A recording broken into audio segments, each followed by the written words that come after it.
contoh soal matematikanya misalkan seperti ini.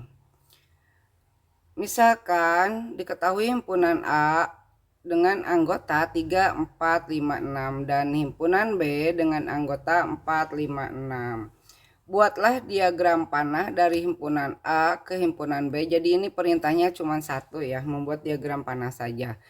Yang menunjukkan relasi atau aturannya itu satu kurangnya dari, untuk yang A dulu ya yang akan kita bahas. Pertama di sini kita buat kurvanya dulu seperti biasa, lalu beri nama. Untuk yang sebelah kiri kita kasih nama A, yang sebelah kanan kita kasih nama B, lalu cantumkan anggotanya dengan menggunakan noktah atau titik seperti itu. Nah, kemudian di sini relasinya itu adalah satu kurangnya dari. Sekarang kalau misalkan kita hubungkan 3 ke 4. 3 ke 4 berapa kurangnya? Kalau dari 3 ke 4 berapa kurangnya? Berarti kita bisa 3 itu 1 kurangnya dari 4. Begitu ya. Nah, setelah itu misalkan 4. 4 itu kemana? Kan kalau misalkan 4 ke 6 dipasangkannya berarti kurangnya bukan 1, 2 begitu. Jadi 4 dipasangkan ke 5 karena 1 kurangnya dari 5, 4 itu. Lalu untuk yang 5 tetap 1 kurangnya dari, berarti 5, 1 kurangnya dari 6 seperti itu. Nah, ini adalah diagram panah yang menunjukkan relasi 1 kurangnya dari. Terus untuk yang bagian B-nya kita masih tetap sama membuat, nih ramenya di dia alih kenela. Kita masih membuat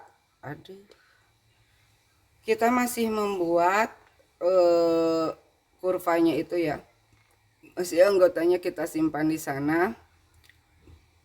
Anggotanya masih anggota yang sama berarti ya, karena kita masih menggunakan soal yang ini. Untuk himpunannya kita tuliskan himpunan A dan B. Nah, di sini tadi berarti aturannya atau relasinya itu adalah faktor dari.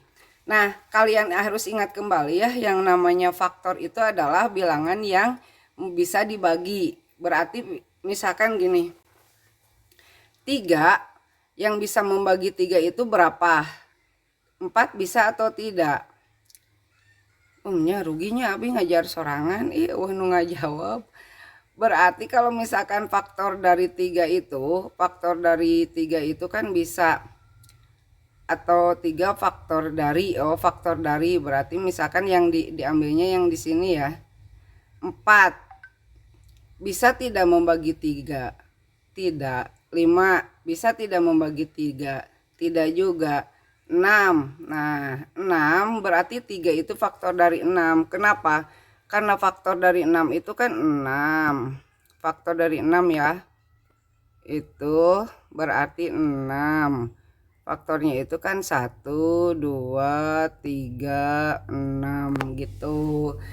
Jadi, ini goreng tulisan. Jadi 3 itu dipasangkan ke 6. Nah, sekarang kalau misalkan faktor dari 4 faktor dari 4 berarti 4 dengan 4. Karena faktor dari 4 itu kan, yang faktor dari 4 nih hareurinnya.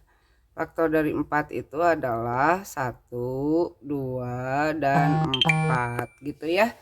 Berarti faktor dari 5 adalah 5. Faktor dari 6 juga 6 itu sendiri. Jadi ini cara mengerjakan jika soalnya dalam bentuk matematika. Semoga paham.